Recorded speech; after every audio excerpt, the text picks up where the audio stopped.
can't or shouldn't have a gun.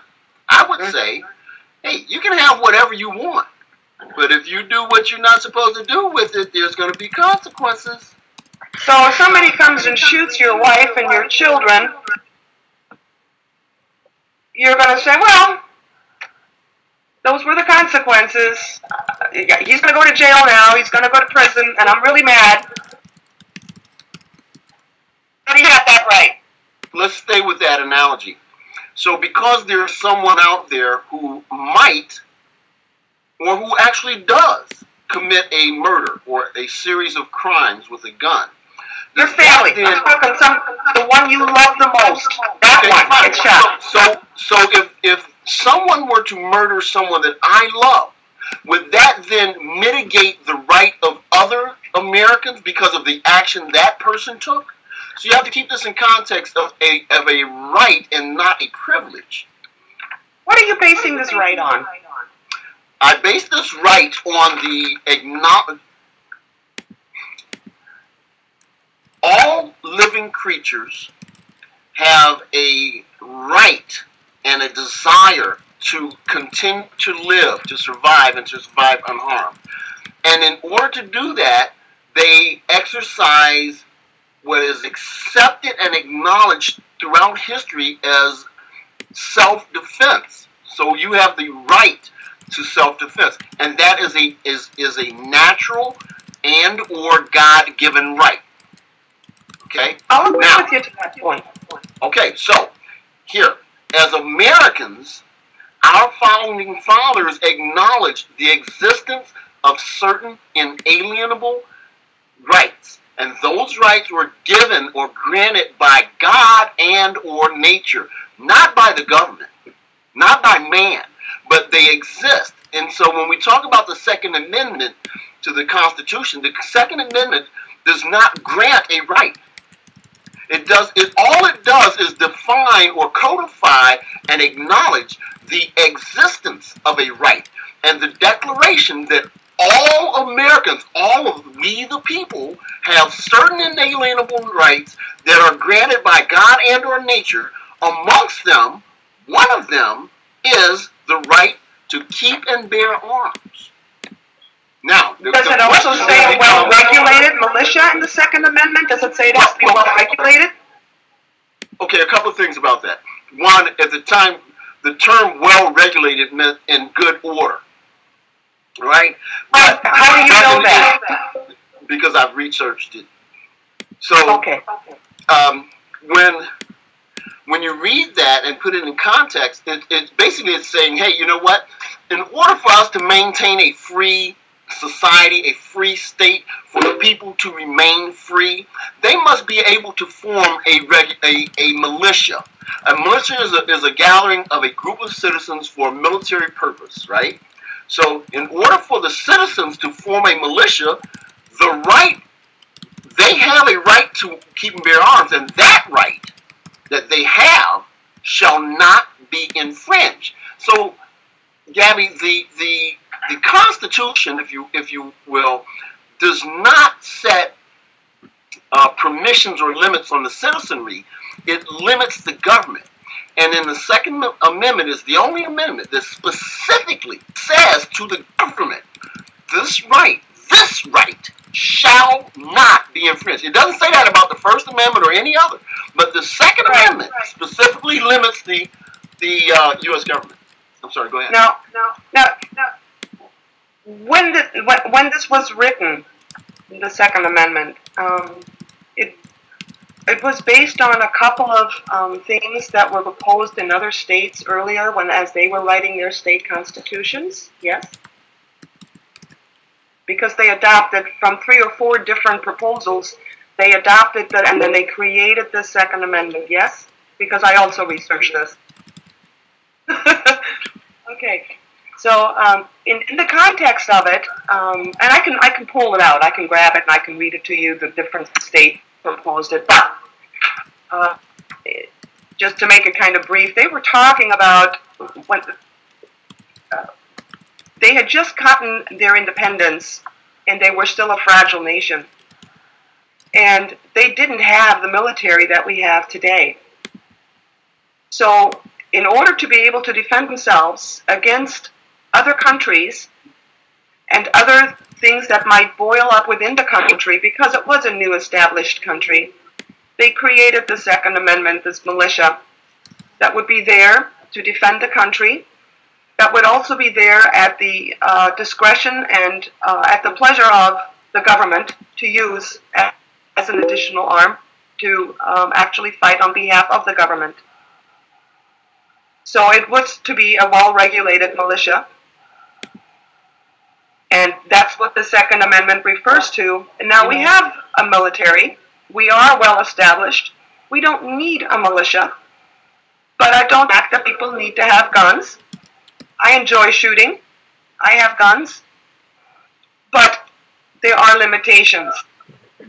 And I do believe it needs to be well-regulated, just like that Second Amendment says. Well, you know, let me just jump in. It depends on what your definition of well-regulated is. I mean, you can go ahead and...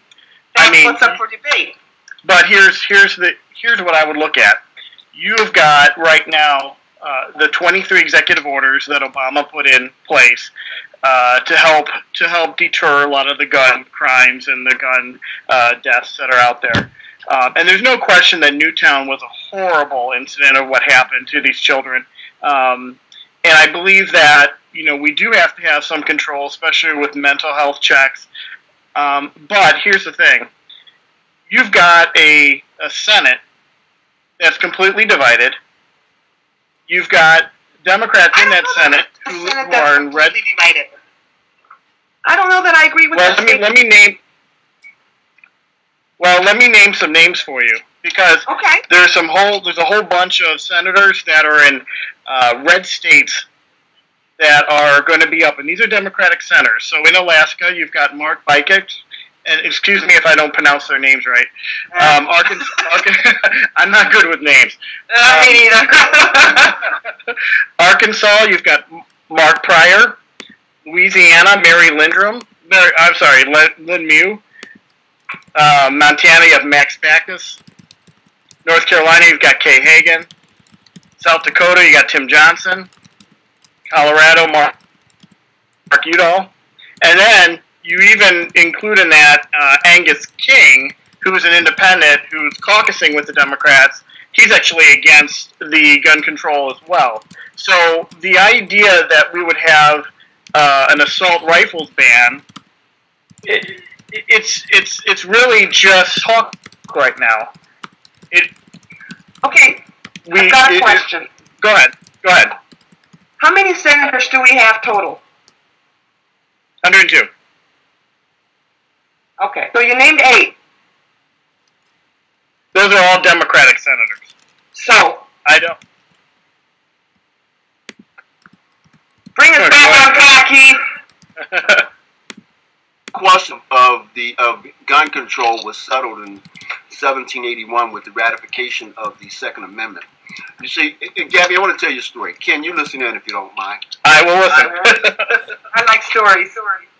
A long, long time ago, there were some people that lived over there. They didn't like living over there because they didn't have certain things. They didn't have the right to own property or worship as they chose, or keep and bear arms, or grow food, and they had to get all kind of permission from the king because they were subjects of the crown. And a few of them said, you know what, we got to get out of here. Let's break in. And they made a break for it. And they came over here to America. And over many years,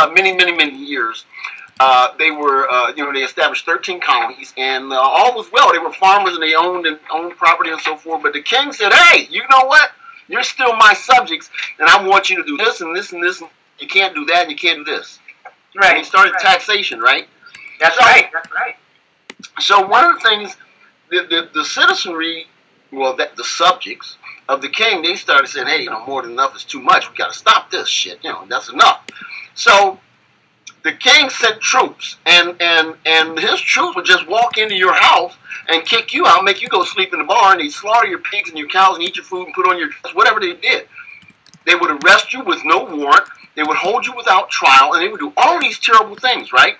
And the citizens were getting pretty gosh darn ticked about this. And they said, hey, more than enough, it's too much. So the king said, troops, go over there and take their guns. take their power, because every community would have a powder stores and a arsenal, right? So the king sent his troops to disarm those American colonists.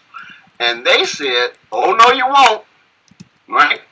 That started at Lexington and Concord. Over 2 days, there was a battle between the British troops and the American colonists. And that started the War of Revolution. Some years later, the war was over. You still with me? The war was over. I'm still following. And these colonists decided that they were going to establish a new nation under a new form of government. At that time, there was no democracies or republics. Everything was a monarchy or dictatorship or whatever. So this is a brand new, only the first in the world, this brand new form of government that said, not the government, but the people, sovereign.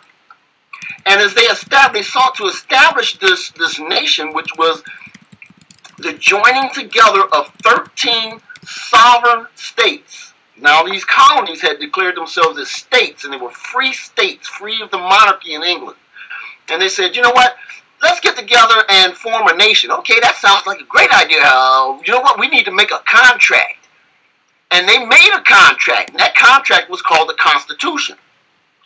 And in that contract, they said, you know what? We just fought this war revolution because we didn't like that guy. And let's make sure that we declare that this new government we're forming, that government is restricted. We're going to put some restrictions on the government. And we're going to reserve certain rights to the states. And ultimately, we're going to reserve rights to the people. And one of the rights that they reserved to the people, or they acknowledged, was that the people have the right to keep and bear arms. And they put that as the number 2 amendment or change to the contract. They made this change to the contract. Well regulated. They said the people have the right to keep and bear arms. That was an acknowledgement and a clarification. Yeah, if you want to establish a militia, then it should be well regulated. But you can't establish a militia. You can't establish a militia if the government restricts your right to bear arms, to keep and bear arms. It's really doesn't restrict it. So they debated hands around. Yeah, and then they finally said, "You know what? I agree. Let's ratify it." So they ratified the contract. The contract exists. It's as valid today as it was then. All American citizens, except for those who are acknowledged through law to not to have had those rights removed, such as felons and the mentally unstable, but all other free citizens have the right to keep, yes, in their control, in their possession, and bear, to carry upon their person arms. Right. And it's not just firearms, Gabby. Sword, knife, pitchfork, a rock, a brick, a slingshot. Let me say I agree with you a little bit. So now humor me and entertain my thought on this. Because I'm going to say, okay, good point, we're going to run with that. So my question is, back in the day when we started to make cars, we made cars, and then all of a sudden we got to have, what's that? Okay. Anyways, we started to make cars, and suddenly there were a lot of cars on the road over a period of time. And as these cars increased, we started to have car accidents, and people started getting hurt. So then we decided, well, we got so many cars on the road, we need to regulate them. So maybe we should all learn how to drive before we get those cars. Because there's so many of them now, and people are getting hurt. So I feel a parallel there with the guns. We have so many guns now, and so many people are getting hurt, that I believe that there should be some regulation in the sense that, why can't we go ahead and get licensed? Why can't we see if we qualify to carry a gun? Why can't we know how to clean a gun before we buy one? Because I have to take a test before I drive a car. I should have to take a test before I take a gun to shoot it. No, you should not, and here's why. It's accepted that driving is a privilege.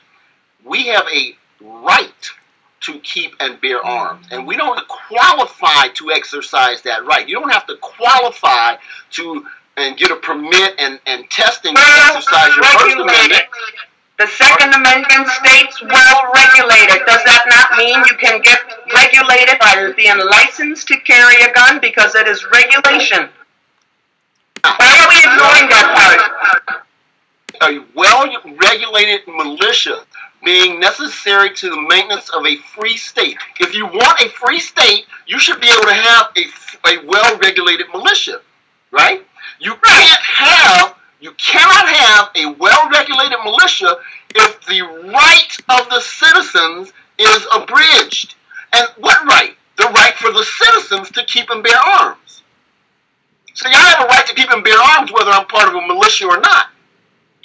But it's still well-regulated. Well, I don't want to join the militia. Amendment. You can't just drop that little sentence out of there and say, I have the right to bear arms, and then go after the well-regulated part. Everyone is not going to be. So your position is, if I'm not part of a militia, then I don't have a right. What my position is, I'm glad you asked, Keith. Here's my position. My position is, I believe we ought to be sure that we're competent. We have to have a national background check. If I've done something terribly wrong, I don't need to be carrying a gun. If I've got some mental disabilities that cause me to want to hurt someone else or myself, I don't need to be carrying a gun. I understand that we've got some situations where we can't 100% control that. So I'm all about seeing what we can do to make our schools a safer place. I want to close background check loopholes. I want to ban weapons that are high-capacity clips. I want to ban semi-automatic weapons. That's what I want to do. That baby needs to go. We can frame it and it can look pretty, but it's not got to be able to function.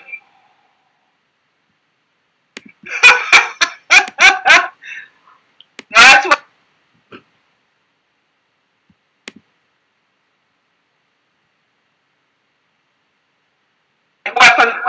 Weapons, I don't need 30 clips.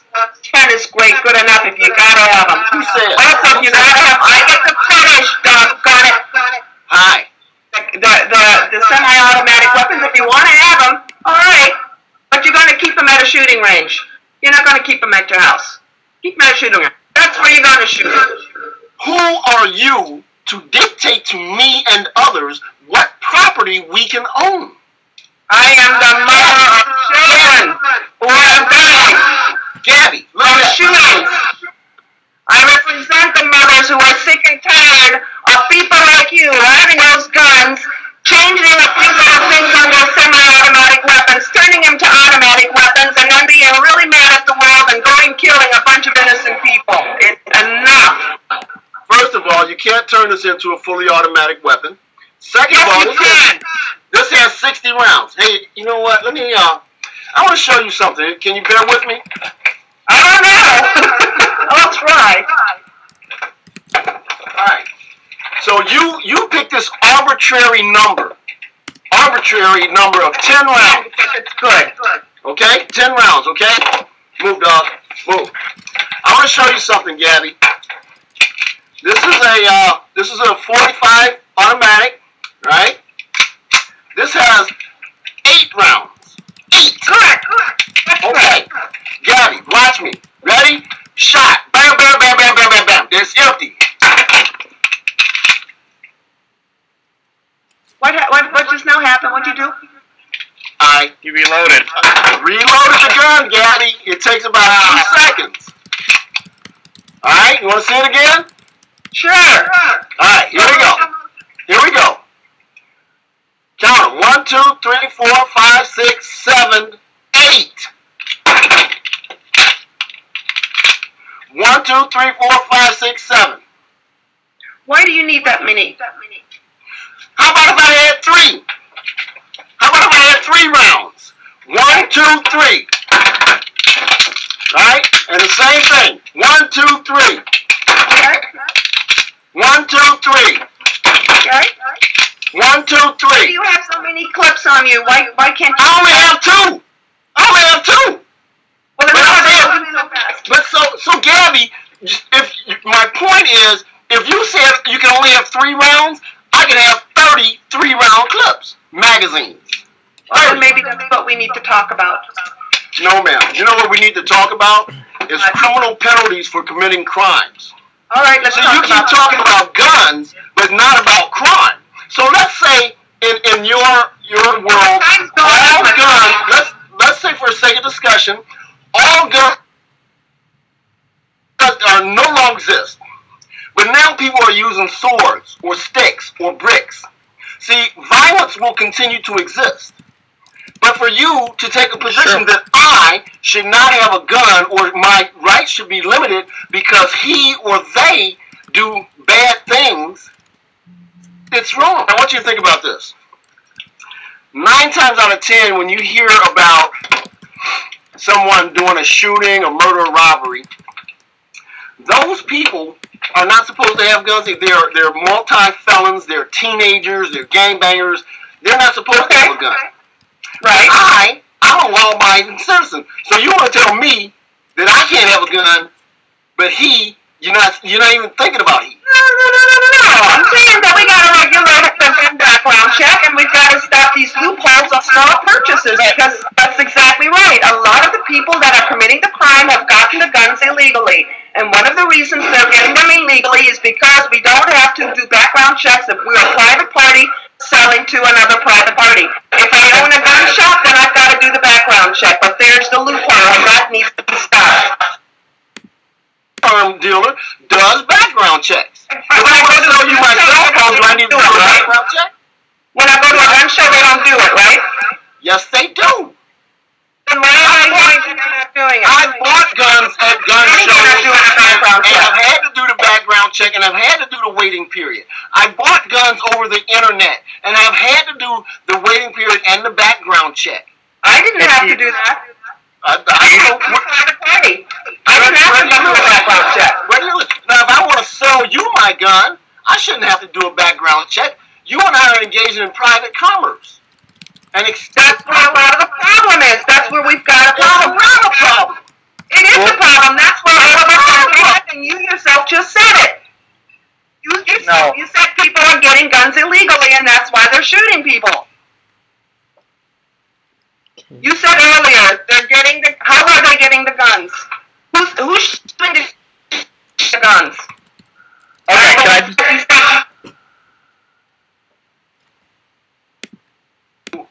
Burglaries or theft, right?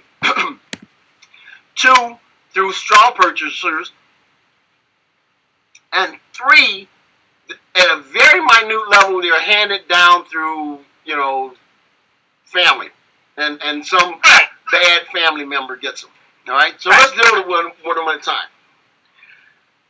If I go through a background check and I've got these guns and someone steals them from me, that is a crime in and of itself. They've stolen the gun, they've burglarized, they've stolen, and they've killed. How would they have gotten those guns if they would have burglarized? Where would you have been keeping them that they would have had access to them? Pardon me? If they had stolen those guns, let's talk about that. Where would you have been keeping those guns that would have enabled them to steal them? In my house. Where in your house? Let's pick. Don't tell me where you're keeping them, but give me a scenario. Where would you be having guns? In my house. All right. No one has a right to burglarize my house and steal my property. Gotcha, but wouldn't you keep a gun like that in a safe? Oh, I do. So wouldn't it be a little bit more difficult to access your house and steal the guns if they were put away in a safe where you gotta schlep the thing out in the yard and take hours to move it out? All right, then there shouldn't be any gun theft if you're keeping your guns in a safe. I don't. Somebody breaks in my house and breaks in my safe and takes my guns. Now what? You see, there's no perfect world. There's no perfect. There are so many guns that are stolen because homeowners are not putting their guns in safes.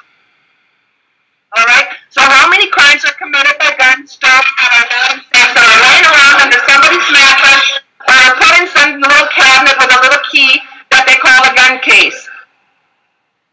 All right. So maybe we got to be a little bit more responsible in where we keep our guns.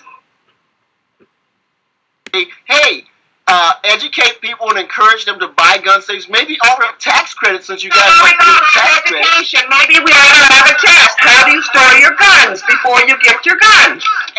No, Gabby. The government. I don't. Do I need a test? You gonna test me on my right to vote?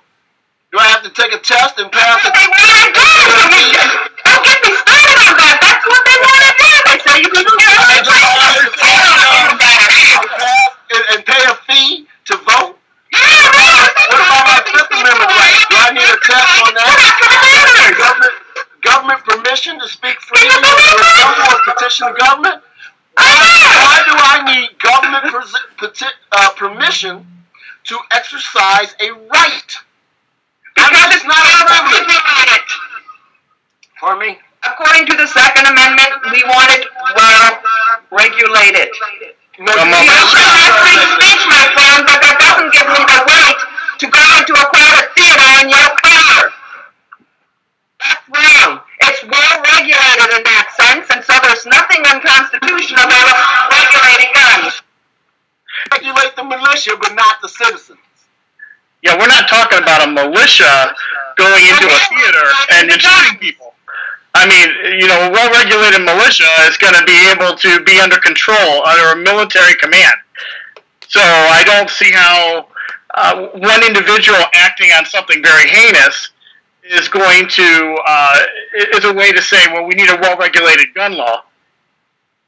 Look, the only thing I want is I want common sense. I want meeting of the minds, and I want people to meet halfway. I'm not about taking guns away from the people. I believe that there are lots of us who enjoy hunting. There are lots of us who... Yeah, nowhere does it say anything about hunting. It's not about killing your government either. Because it's actually there to support the government.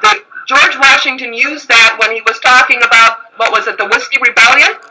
Did he not make reference to the militia using it as his way of suppressing the uprising that was occurring? It was intended for the government to use to suppress rebellion against itself. Absolutely. Show me something to the contrary, and I will prove to you that you're absolutely wrong. And I'll pull out to the documents, because I've got a book this thick about all of these documents. The citizens have a right to keep and bear arms. The militia were citizens, my friend, and it was regulated, it was needed at the time, and that's why the Second Amendment was written. End of story. It was for that reason alone. It wasn't there for anything else.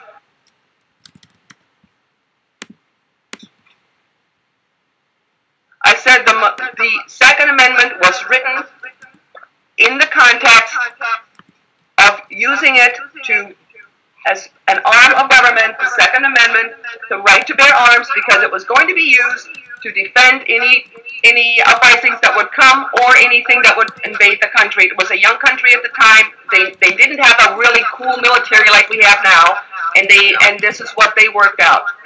I have no issue with bearing guns. The citizens have a right to bear guns, that's fine, but it's well regulated. That's what it says. I'm not going to ignore that part. I don't want you to... It doesn't say that. It says the militia, a well-regulated militia, a well-regulated militia, a well-practiced, well-equipped militia. If you're going to have that, if you're going to have a militia, the citizens can a right to keep and bear arms. Keep and carry arms shall not be infringed. If you infringe, wait a minute, please let me finish. If you infringe the citizen's right to keep and bear arms, then you cannot have a well-regulated militia. How about that? So if you say to me, Keith, you can't have that 60-round magazine, you're infringing my right, and therefore, if called up to be part of a militia, I can't be part of that because I don't have... You don't need a militia anymore. How do you know? Because we have a military. And it's pretty good. Is the citizenry separate from the military? Why do we need a militia? Why would you need a militia? We don't need one anymore. That's why I'm saying Second Amendment is moot. It's no longer.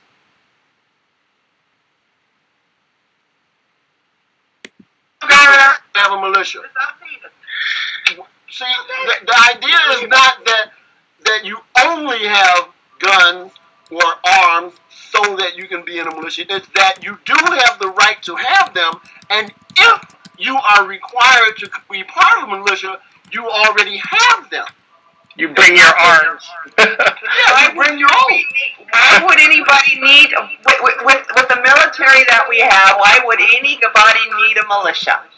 But that's the point of a well-regulated militia, is that you're in the militia, you're bringing what you have to fight whatever you have to fight against. You know, that's the whole point of the well-regulated militia. Fight against that, we need weapons like he's got.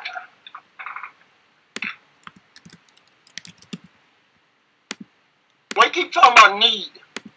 Need. What do you need? Well, because you're saying you have a right. Okay, what right would you have to use that weapon? Whatever I want to use, whatever legal purpose I want to use it for. What legal purpose is there to use a weapon like that? It doesn't really matter. Whatever I want to. Whatever Give me an example, because I don't understand. I want to shoot tin cans out in the country. I want to use it at the range. I want to use it for personal self-defense. It's legal purposes. You don't get to define what my needs are. What about the needs of the many outweigh the needs of the few? Define yours. Pardon me? I'm sorry? Say it again, please. Oh, no. I didn't say anything. What are you I reading? only said What are you reading? the needs of the many outweigh the...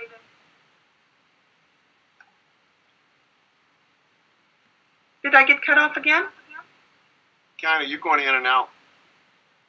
I think if we speak too fast or speak over one another, that might be causing problems. A little bit. Slow down. I'm just being nice and quiet. Hey, you know what? Before we go further, Gabby, Yeah. if you don't mind, usually at the beginning we kind of talk a little bit about ourselves, our background, where we are, something that kind of stuff. Give you a little, so maybe we could do that. I know we're several minutes into the discussion. Wow, we've been here half an hour more. Well, So, my name is Keith Turner. I am a twice honorably discharged veteran of the United States Navy, former secretary of the local Democratic Party, and former second vice chair of the NAACP. I am a patriotic, capitalist, conservative American. Make no bones about it. I believe in the Constitution and our Bill of Rights therein, not one or some, but all. And I do believe that this discussion is really around how to restrict our rights, how for the government to restrict our rights, and that my position is that the government has no authority to restrict our rights. And so that's where I'm at. I don't see where we should have a license or permit to keep an arm, to purchase a firearm, to keep in my home, to carry one on my person, either openly or concealed.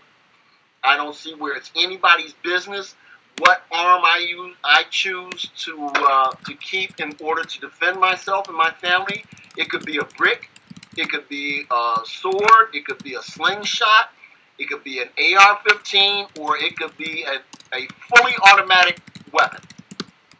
As long as I am using those weapons for legal purposes, I'm not violating law by robbing people or murdering people. There should be no reason why I can't have those things for my personal defense of me, my family, my property, etc. Thank you. Keith, if everybody thought like you did, we wouldn't even be having this conversation. Wouldn't we? Exactly. I'll agree with you because you're a rational person. My dad owns guns. He's probably very much like you on the same page. And if everybody he's like a John Wayne kind of guy. You know, he shakes your hand. He says, "This is what I'm going to do." That's exactly what he's going to do. And he's also a retired veteran, Chief Master Sergeant of the United States Air Force. You know, and he's been to the Vietnam War, and he's he rocks. He rocks. And if he had a semi-automatic weapon, he'd be saying the same thing you are. But this is the problem. Not everybody is wired the same way you are, and they understand the rights a little bit differently. And for some reason, they think they have a right, if they get angry and lose their cool, to go shoot some innocent children, or to go on a mass shooting or blow something up. And I don't like living in the wild, wild west, my friend. I've lived in Germany where we've got strong gun control. We don't have as many murders. It's tough to get a gun. The government hasn't come to take my home and my life away from there. You know, life is good. Life is great in other countries where they have strict gun control. Why can't we look at what they're doing and adopt some of those things, integrate them into our society, because they're working? Well, we're Americans and they're Germans and Costa Ricans and Cubans and Canadians. We're Americans. We're different. We're a melting pot made of different nationalities. We come together from Europe, from Africa, from Japan, from China. Why do we have to be so arrogant to believe that only our way of life is the best way of life? Because it's changing. We're dropping in the world setting. This stupid Obama. Listen. Oh, no. Let me tell you something. Don't say that. Let me tell you something. Give you some numbers. Rough numbers, eh? Rough. 85 to 90 million Americans own 300 plus million firearms. Legally. Then you throw in the illegal weapons and the people who are not supposed to have them, blah, blah, blah. Right? So you have 300 million plus firearms in the nation. Agreed. Do you think that if the firearms were the problem, that maybe all your gun control wackos would have a real problem? I mean, you see what I'm saying? So, millions of people have guns, have millions of guns. Those guns don't do anything. They don't commit crimes or murders. And you have some minute, illegally owned and illegally used guns. So you want to penalize all the millions and millions and millions of people who don't commit crimes. Well, wait a minute. The states with the highest gun ownership rates have gun murder rates of 114% higher than those with the lowest gun ownership rates. Explain that one. I'm sorry, say it again. States with the highest gun ownership rates, they have a gun murder rate that's 114% higher than those with the lowest gun ownership rates. Explain that. I can't explain it. I don't believe it, first of all, and I can't explain it. Well, it's a fact, my friend. And I say to you again, Gabby, with freedom comes certain risks, right? So yeah, you could restrict every freedom we have so that everything is safe and nobody ever gets hurt. Well, that's for the kids in the inner city. Well, don't get me started on the inner city, because that's where the majority of the gun-related crimes are committed. Right? And let's talk about that for 1 second, because I was reading the other day that 455 guns were stolen from St. Louis. They were all drove up here to Chicago, and they were dispersed in the inner cities. The 2 people who stole them were captured, and their penalty, 6 to 9 years in prison. And you know, just as well as I, they are not going to serve 6 to 9 years in that prison. So where is the problem? I mean, I think the problem we have to address is also the some sort of laws against, or enforcing the laws on these criminals that are stealing these weapons. These are the people that we have to look at. That's certainly part of the problem. That is the problem. Because I'm not saying you are, Keith. Now you know that. But I know you're not going to take those guns behind you and go shoot people. I know that. I'll put my hand in the fire for you on that.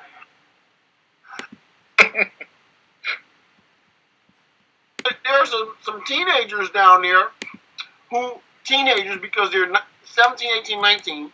They've been in jail and or prison numerous times. They're not 21. They're convicted felons.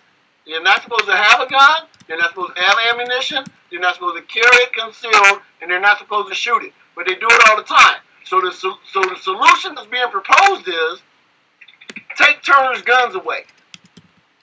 Take my guns away, or limit what I can have. But those teenage gangbangers, they're not limited. I don't agree with you. I think one of the things that's being proposed is to close background check loopholes. Okay. Yeah. Do we take our shoes off because somebody tried to bomb an airplane with their shoes? Come on.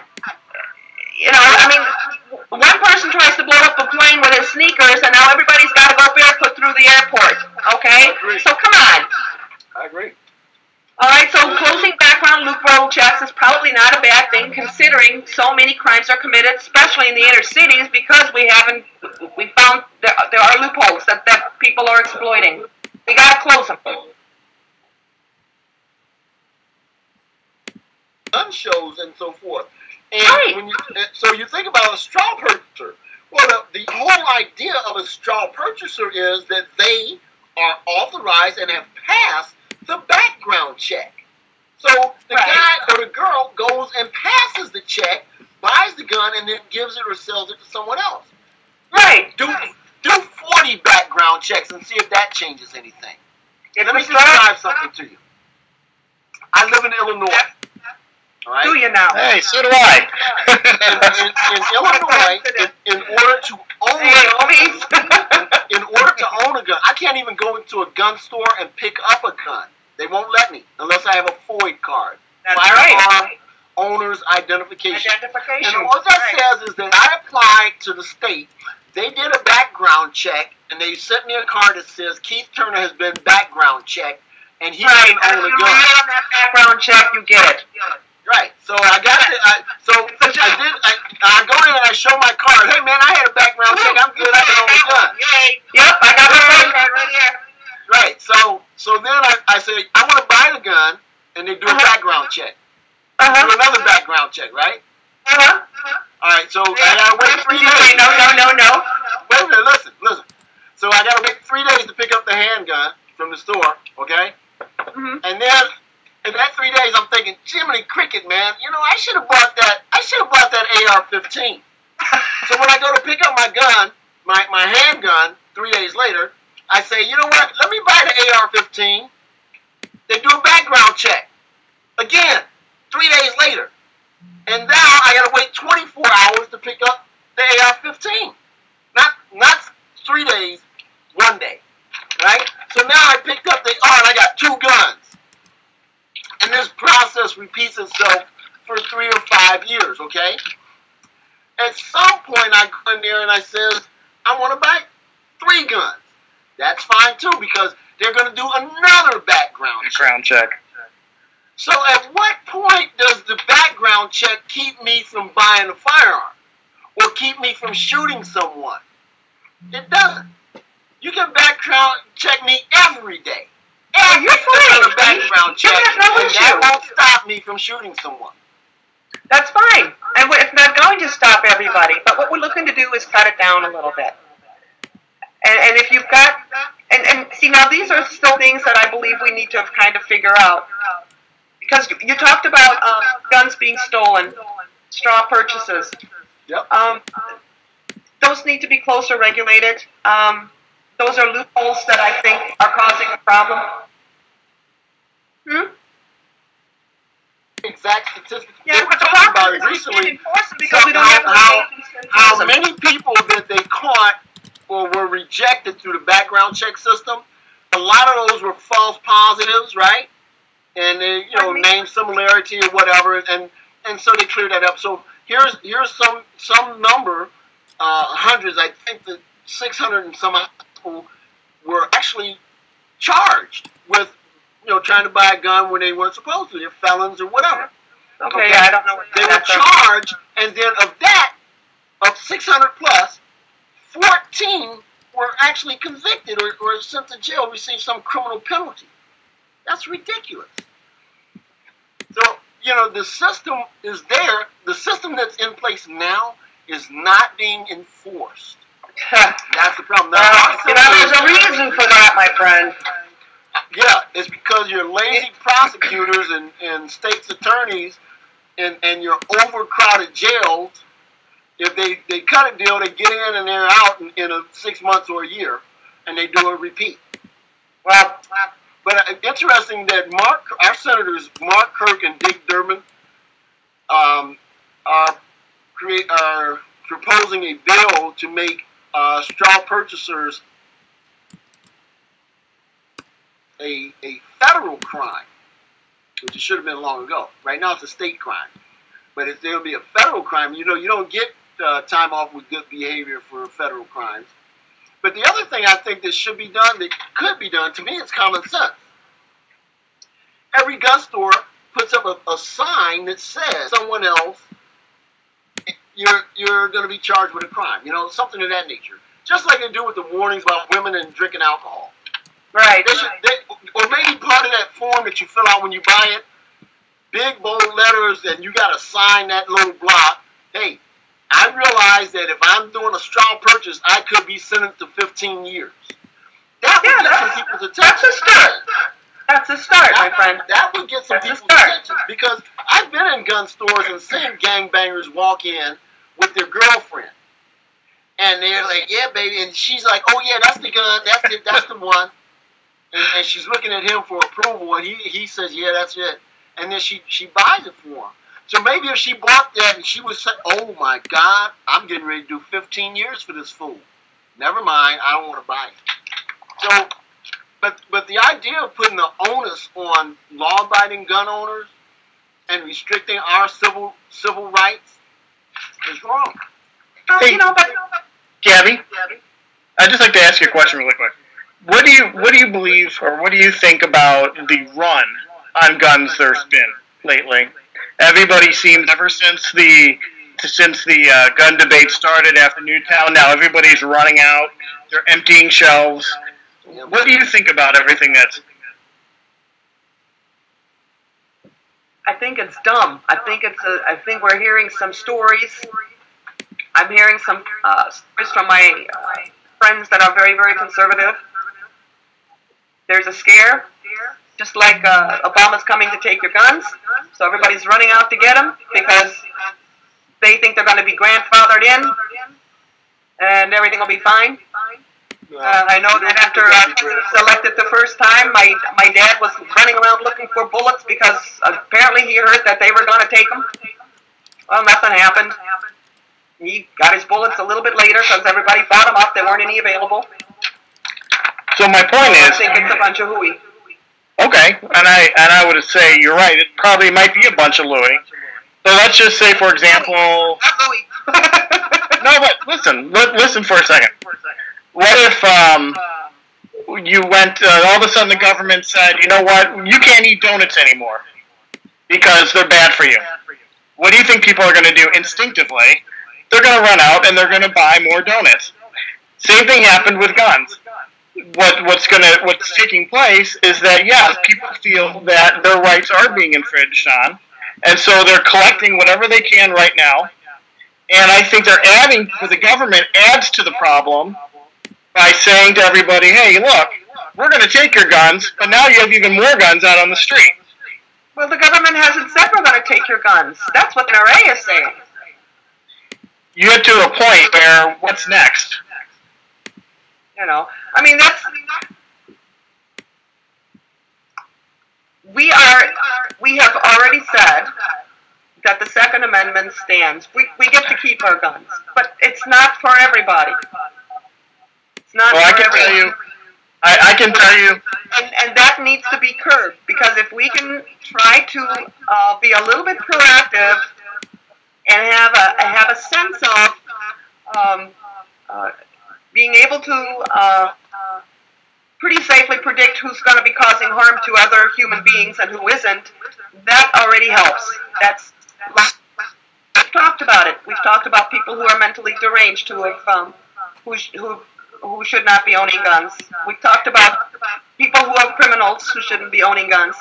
And so we've already talked about that. And the only thing I'm asking is I just want a universe, because we're already submitting to background checks, those of us who are honest and law-abiding. So why can't we make it universal? Why can't it be statewide? Why can't it be the same in every state? What does that mean? What does that mean, universal? Universal, I mean that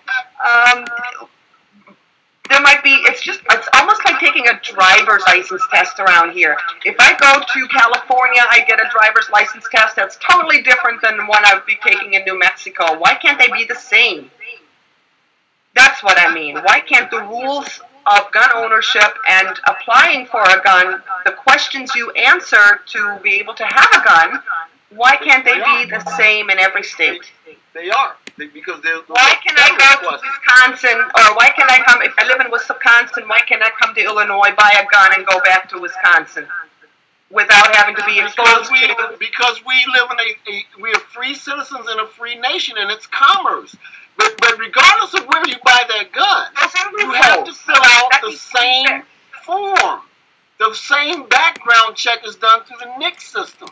It doesn't change because you cross state lines. It's a federal requirement that you get this NICS background check. That's common across the place. Now there are some states out west, like Wyoming comes to mind, I think. Montana? Where you could go to, let's say you go to a gun show, and you don't have to do a background check, right? For whatever reason. So, but the percentage of firearms that are being bought in those kinds of stores and used in crimes are like very, very minuscule. But say you want to close that loophole, it will be a simple matter. There will be a simple matter to have a sheriff's deputy sit there in the show, have the show sponsor pay him or her, right? And then every gun transaction, you would go over to the guy and say, hey, run a background check on this guy. Mm-hmm. That would be easy. But the easy solution is not looked at. They want to make this big boo-hoo about it. But I got to tell you, Gabby, 99%, 98%, I would think, of gun purchases are done through federally licensed firearm dealers, and background checks are done. Well, I don't know. Hey, Keith. Yeah, they're saying around 40% of all legal gun sales involve private sellers and don't require background checks. 40% of prison inmates who used guns in their crimes got them that way. So, investigators found 62% of online gun sellers were willing to sell to buyers who said they couldn't pass background checks.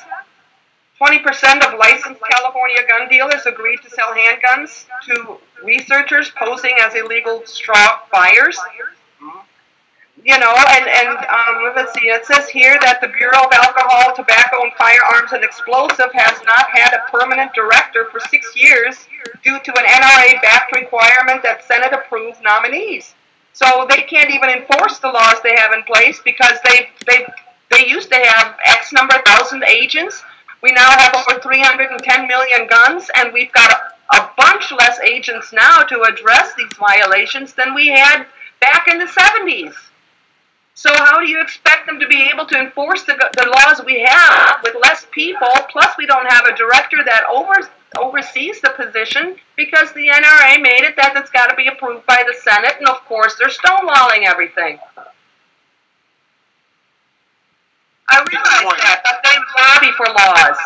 That's all right. Come on. You got those wacky Brady gun people and mayors against illegal guns. They lobby too. You know, crying about. Yeah, they're getting busy, and they got a little noisy after the Sandy Hook Elementary School. By the way, on the 14th, we're going to have an anniversary. A political statement about a tragedy, and they're using that as a basis to restrict and infringe upon the rights of American citizens. You're a bunch of communists, and I don't like them. Hey, Keith, do you seem to know a lot about the Illinois law part of it. I also read that in Illinois that if you are a mental health patient and you've been committed, that you cannot get a FOID card. Is that correct? There's 102 counties in Illinois, and I think only three reported about 15%. That may be a little off here. But only 3 counties consistently report those people who are judged mentally ill, adjudicated mentally insufficient. Only 3 are reporting that up through the system. So you got 99 counties that don't even bother to tell the state police, hey, that guy's crazy. Uh-huh. That is a problem. What do you got to get a little more connected. What do you guys? What's your take on all these different children getting suspended from school for either making a shape of a gun in a Pop-Tart? That's a bunch of hooey. That's a bunch of hooey. Keith and I are on the same page on that one. Right. Those teachers need to be slapped silly for being that. Yeah, because you've got the pastry in the shape of a gun. We've got the. It sounds like something the Inquirer would publish. Yeah. Agent Man and all that. Yeah. It just happened yesterday where this little child was putting little army figures on top of cupcakes, and the principal said that was insensitive. Yeah, no, that's a little bit extreme. Right, Keith? A bunch of wusses, yeah. That's right. I agree with you there, Keith. It's incredible how... We just need to be balanced. You know, we need to be, I mean, in a perfect world, we could look into people's minds and hearts, and we could see who's going to be shooting a bunch of people, and we'd say no to you. See, and we'd be saying yes to people like Keith. Because I have a right to live. I told you a few minutes ago, the solution is easy. You want to hear the solution? I got the solution for you, Gabby. Here it is, sister. Tell me about it. All right, here you go. Regardless... Make it simple English. I'm German. Oh, baby, this is simple. Regardless of what tool is used to commit a violent crime, let's say murder, regardless of if it's a handgun, shotgun, rifle, a pencil, a screwdriver, or an ink pen, regardless, the perpetrator of that crime should, when caught, the prosecution of that individual should be expeditious. All right, now. And once, let me finish. And once that person is convicted of that crime, and I'm going to give you an example, he or she should be executed in a similar fashion, as closely as possible, to how they initiated and how they executed their crime. So let's say a guy walks into a gas station, he pulls a gun, and he shoots the clerk in the chest. He turns around, and there's the police officer, got his gun, and he says, you're caught, you're busted, and they got the video camera too, right? So there's no need for a long trial. 7 days later, he's convicted, right? Within 30 days, he should be marched back down to that gas station, and the word should be, hey, everybody, come on down, we're going to shoot the guy that shot the guy. And they should take his gun and shoot him in approximately the same place that he shot his victim. They should have his fellow gangbangers and friends and family come down and watch. And then they should say to the victim's family, hey, any of you guys want to shoot the guy that shot the guy? No? How about your friends? Anybody want to shoot the guy that shot the guy? No. Any neighbors? Anybody? No. Nobody wants to shoot the guy that shot the guy. Then they got a guy that they're paying. I'll pay you to shoot the guy. And you do that. I know it sounds a little wacky, right? But think about it.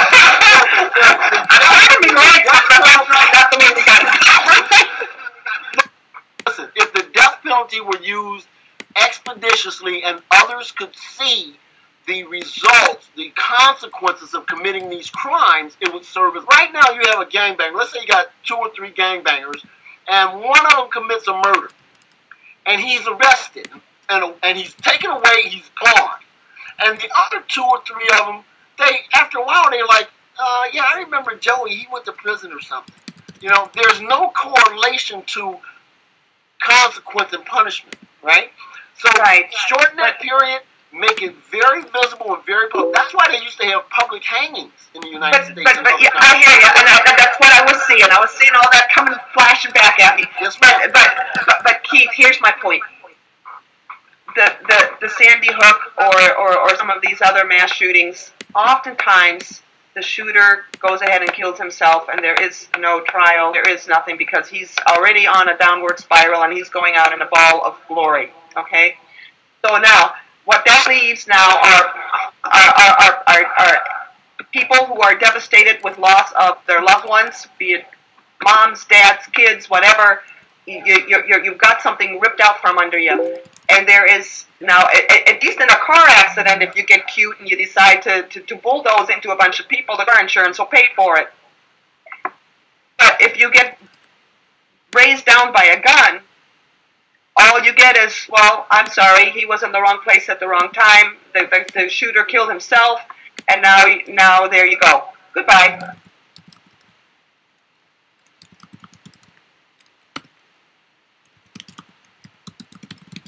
"911. 911. That's right. They call. Wait a minute. They call for a man with a gun to come and stop the man with a gun. Because right? He's well regulated. He's not. How many crimes have been stopped? Let me ask you this, my friend, since you're all about that.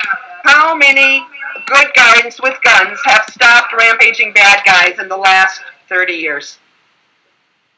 Well, you give me something, because okay, you show me something.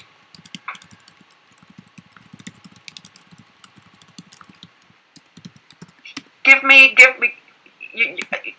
Keith, you could be making that number up. I like it, but I could, put the number two. Think about this, Gabby. Hey, I used to be Gabby, now I'm ma'am. Listen. Name change. If someone is going to rob me or assault me, right, and I show them my gun, and they go away, that crime doesn't get reported, right? So maybe if the guy's going to assault me and I shoot at him, then it'll get reported. So there are millions of crimes that are stopped that never get reported. But you're still getting beyond the point. Stats on that. The point is that we have a right to keep and bear arms. Wait a minute, I'm just going to make a little sign here and see. You won't be able to see it, but it says right there, Keith E. Turner, I am well regulated. Yes, you are. I wish everybody was regulated like you. What about? But I hate to do this to you guys. I'm on a real strict schedule today, and my 11 o'clock time has come. It's been a slice. I hope we get to do this again. Thank you to everybody who was listening. Thank you, Gabby. I'm sorry the listeners didn't get involved in speaking. We were too busy running our mouths. But I hope we do it again, and I hope we can come up with some good solutions that work for everybody. That's my perfect world. For engaging with me, and it's been fun. And I told you, I like this format because we can talk and see each other, and generally it's pretty civil, much more so. Absolutely, absolutely. Now, if people in government could be the same way, and maybe we could get something done. And maybe next time. I only get 100. Let's look for some common ground and really come up with some solutions. Let's be the government next time and hammer out something that would work. Now, I was just going to say, this is a great forum, and on Twitter, where I run my own hashtag, I only get 140 characters to say what I want to say. So it's really nice to be able to have an open forum like this. Absolutely. And even though you two really dominated today, and I was the quiet one, this is my first one, too, by the way, so I know I need to be a little more vocal next time.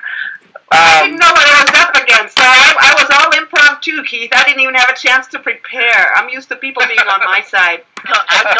Shoot it over here, baby. Pretty funny, man. Yeah. Hey, listen, Gabby, if you're leaving and Ken, you want to stick around, maybe you and I can continue. We can draw in somebody who's one of our followers down here in the chat. if you guys, somebody wants to try to pop in on video cam, or if not, Yeah, we can because I've got to go, my friend. respond to question and comment. Bye, Gabby. Have a great day. Thank you so much. Thank you, man. Bye, Gabby. Bye. Bye-bye now. Quit mamming me, mister.